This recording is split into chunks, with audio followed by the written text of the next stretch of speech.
पिछले पार्ट में हमने ये देखा कि कैसे शिवाजी महाराज ने एक छोटे से फोर्ट से शुरुआत करके पूरे भारत में मुगलों के खिलाफ स्वराज का सपना जगाया।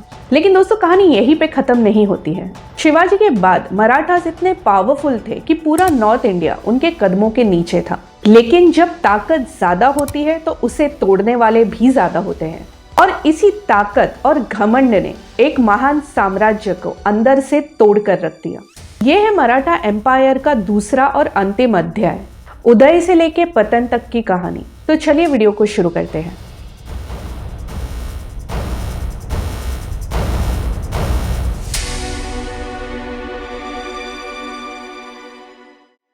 शिवाजी के बाद उनके वंशजों के साथ साथ मराठा एम्पायर का असली कंट्रोल एक नए पावरफुल पोस्ट के हाथ में गया, पेशवा। पेशवा यानी प्राइम मिनिस्टर। पहले ये सिर्फ एक एडमिनिस्ट्रेटिव पद था, लेकिन धीरे धीरे ये मराठा पॉलिटिक्स का सबसे बड़ा पावर सेंटर बन गया। पहले पेशवा थे बालाजी विश्वनाथ, जिन्होंने मुगल एम्पायर से चौथ और सरदेशी मुखी टैक्स कलेक्ट करने का अधिकार लिया। उनके बाद आए उनके बेटे बाजीराव वन, जिनके नाम से मराठा हिस्ट्री में एक नया युग शुरू हुआ। बाजीराव जिन्होंने कहा था, जब तक सूरज और चांद रहेगा तब तक हमारा नाम रहेगा। और दोस्तों ये सिर्फ एक डायलॉग नहीं, एक हिस्टोरिकल विजन थी। बाजीराव ने मुगल एम्पायर को प्रैक्टिकली कोलैप्स कर दिया था। उन्होंने दिल्ली तक अपना राज फैलाया और मुगल एम्पायर को मराठा प्रोटेक्शन में लिया। एक वक्त ऐसा था जब पूरे भारत में मुगलों का सिर्फ नाम था, लेकिन असली राज मराठास का था। उन्होंने बुंदेलखंड के रूलर छत्रसाल बुंदेला की मदद की, मालवा और गुजरात पे कब्जा किया और साउथ में निजाम ऑफ हैदराबाद को हरा दिया। बाजीराव के टाइम पे मराठा एम्पायर का एरिया लगभग 25 लाख स्क्वायर किलोमीटर तक पहुंच गया था। ये मुगल एम्पायर के डिक्लाइन के बाद भारत का सबसे बड़ा पॉलिटिकल पावर था। लेकिन बाजीराव के बाद उनके बेटे बालाजी बाजीराव यानी कि नाना साहेब के समय पर मराठास अपने पीक पर थे और यहीं से उनका डाउनफॉल शुरू हुआ। ईयर 1739 में नादिर शाह ने दिल्ली लूट लिया, मुगल एम्पायर कोलैप्स हो गया और भारत में वैक्यूम ऑफ पावर क्रिएट हो गया। मराठास नॉर्थ इंडिया में जाकर प्रोटेक्टर्स ऑफ इंडिया बन गए। उनका इन्फ्लुएंस बंगाल तक पहुंच गया था। लेकिन जब ताकत फैलती है, दुश्मन भी बढ़ते हैं। नॉर्थ इंडिया में एक नया खतरा उभर रहा था, अहमद शाह अब्दाली, अफगानिस्तान का शासक। अब्दाली ने 1748 से लेके 1761 तक 7 बार इंडिया पे हमला किया। उसका एम था दिल्ली और हिंदुस्तान के वेल्थ पे कंट्रोल करना। पहले 5 वॉर्स में मराठास ने डायरेक्टली इंटरफेयर नहीं किया, लेकिन जब अब्दाली ने नॉर्थ इंडिया में मुगलों को पपेट्स बना लिया तो मराठास ने सोचा, अब हमारी ड्यूटी है हिंदुस्तान को बचाना। साल 1760 तक मराठास का कंट्रोल दिल्ली तक था। उनके कमांडर थे सदाशिव राव भाऊ और उनके साथ उनके कजिन विश्वास राव, पेशवा के बेटे। आर्मी में लगभग 1 लाख से ज्यादा सोल्जर्स थे। हेवी गन्स, हॉर्समैन्स और कैंप फॉलोअर्स मिलाकर ये भारत की सबसे बड़ी आर्मी थी उस टाइम पे। लेकिन उन्होंने एक गलती की, वो अपनी सप्लाई लाइंस मेंटेन नहीं कर पाए। नॉर्थ इंडिया उनके लिए अनफेमिलियर ग्राउंड था और अब्दाली ने उन्हें घेराव में फंसा दिया था।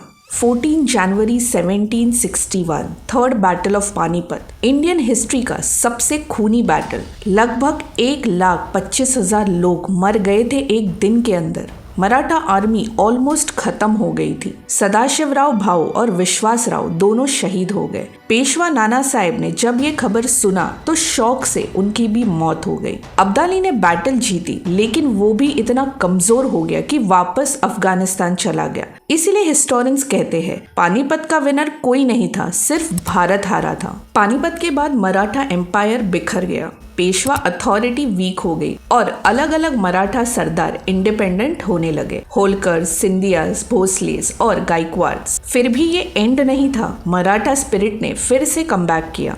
माधवराव ईयर 1761 से 1772 के टाइम पर मराठास ने नॉर्थ इंडिया में अपना कंट्रोल वापस ले लिया।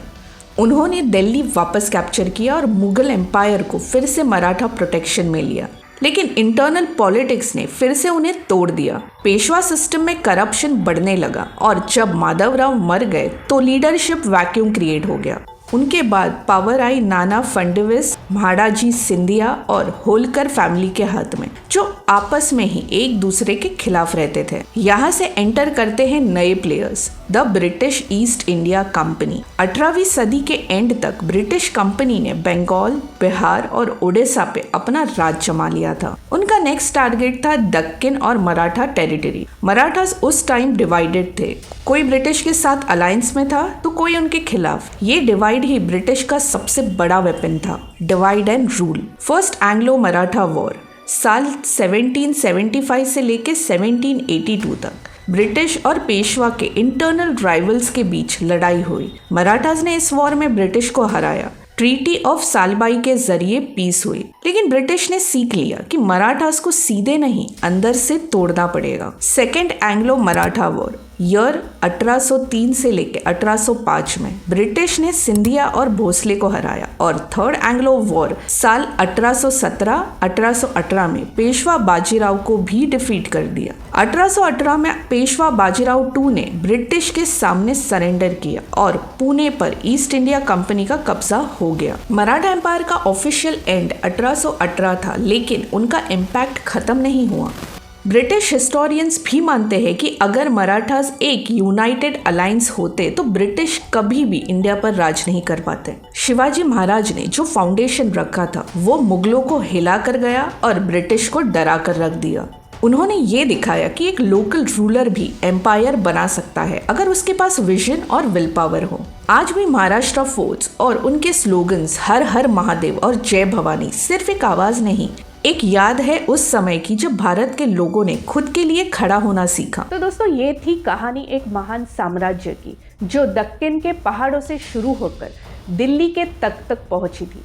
मराठा एम्पायर का उदय और पतन एक लेसन है यूनिटी, लीडरशिप और समय के इम्पोर्टेंस का।